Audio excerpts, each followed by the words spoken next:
Hello guys, in this video I am going to show you how to check out the rankings of a particular league on the ESPN application. But first I just want to mention, don't forget to subscribe to my channel, because at 10,000 subscribers I am going to show you my whole YouTube revenue statistics and growth strategy, how to make money online. Now let's jump into it. First of all, open the app on your phone.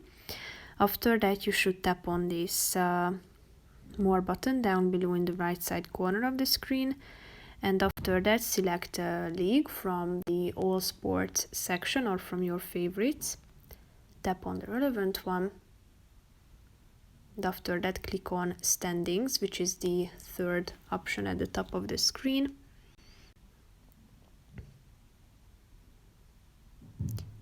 And here you can find the league standings.